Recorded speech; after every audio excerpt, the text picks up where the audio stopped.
नमस्कार शेतकरी बंधूंनो, मी डॉक्टर शुभांगी नारकर।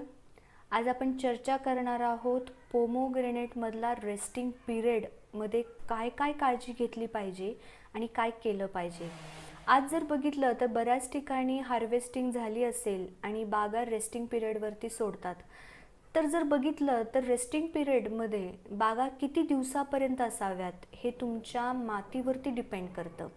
जर समजा तुमची माती जर भारी असेल तर 3 ते 4 महिन्याचा रेस्टिंग पिरियडचा कालावधी असावा।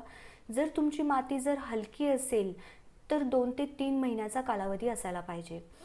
त्याचबरोबर जर बघितलं तर रेस्टिंग पिरियडमध्ये एका झाडाला कमीत कमी 1 किलो खत गेलं पाहिजे। खतं भरणं फार इम्पॉर्टंट आहेत। ह्याच्यामध्ये तुम्ही शेणखत असू दे, तुमचं वेगवेगळ्या प्रकारचे जे काही खतं तुम्ही वापरताय ते सगळी खतं तुम्ही कोंबडी खत वगैरे वेगळी खतं जे काही तुम्हाला वाटतंय ते सगळी खतं तुम्ही तिथं वापरू शकता। त्याचबरोबर जर तुम्ही जिप्समचा वापर केला तर त्याच्यामध्ये पण तुम्हाला रिझल्ट खूप चांगले मिळतील। त्याचे रिझल्ट्स खूप चांगले आहेत। जिप्सम अतिशय स्वस्त आहे, महाग नाही आहे, तर तुम्ही जिप्समचा पण वापर करू शकता, ज्याला आपण रॉक फॉस्फेट पण म्हणतो। सगळ्यात महत्त्वाचं म्हणजे की पाण्याचा ताण एकदम देऊ नका।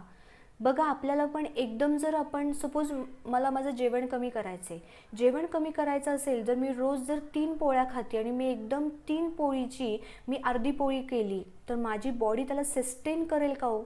नाही करणार।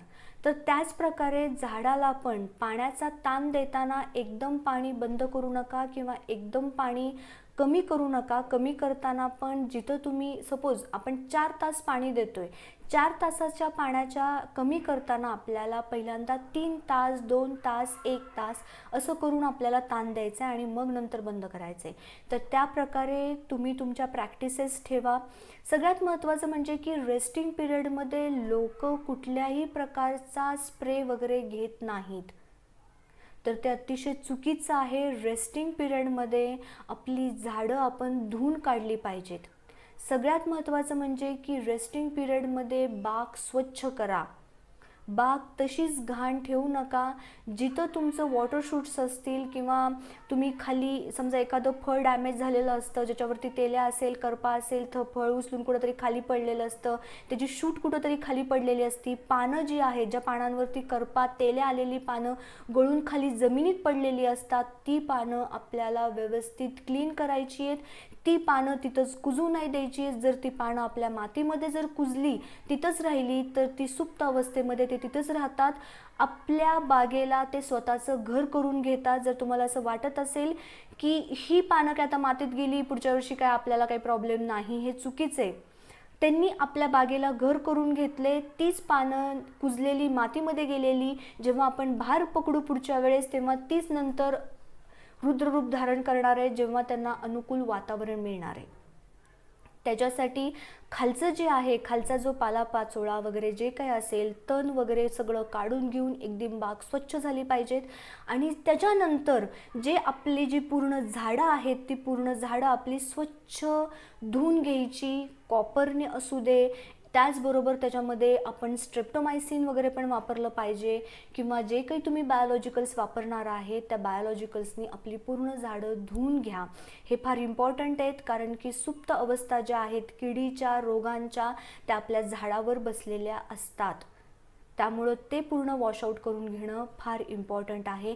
त्याचबरोबर आपल्या पुढच्या वेळेस आता बघा, जेव्हा आपण हार्वेस्टिंग करतो म्हणजे झाडातली पूर्ण ताकद आपण काढून घेतलेली असते, ती ताकद आपल्याला परत देण्यासाठी आपल्याला 05234 0050 ह्यांचे स्प्रे प्रॉपर घेणं फार इम्पॉर्टंट आहे। आणि ज्या वेळेस नॅचरल पानांची गळती होणं पण फार इम्पॉर्टंट आहे। नॅचरल पानांची गळती जेवढी होईल तेवढं आपल्यासाठी चांगलं आहे। म्हणजे काय की आपल्या झाडाचं पान पिवळं पडूनच खाली गळलं पाहिजे। हिरवं पान जर गळत असेल तर त्या पानांमधलं स्टोरेज आपल्या झाडामध्ये न होता पानं तशीच गळतात, म्हणजे जो काही खर्च केला आपण तो खर्च पूर्ण पाण्यात गेला। हे लक्षात ठेवा आणि प्रॉपर नियोजन करणं फार इम्पॉर्टंट आहे। सगळ्यात महत्त्वाचं म्हणजे की अधूनमधून बुरशीनाशकांचा, त्यानंतर इन्सेक्टिसाइड्सचा आणि जे काही जीवाणूनाशक आहे त्यांचा स्प्रे घेणं फार इम्पॉर्टंट आहे. प्रिव्हेंटिव्हमध्ये बायोलॉजिकलचे स्प्रे, बायोलॉजिकलचं ड्रेंचिंग करा, सिलिकॉनचे स्प्रे काढा, सिलिकॉनचं ड्रेंचिंग करा, बायोस्टिम्युलंटचा अधूनमधून एखादा स्प्रे घ्या, रिझल्ट्स खूप चांगले येतील. प्रॉपर नियोजन करा, मग पुढच्या वर्षी बघा बाग किती व्यवस्थित आणि सुंदर येते आणि बाग स्वच्छ ठेवा आपली. जर हा व्हिडिओ आवडला असेल तर लाईक करा, शेअर करा, कमेंट करा, सबस्क्राईब करा. Thank you so much. धन्यवाद.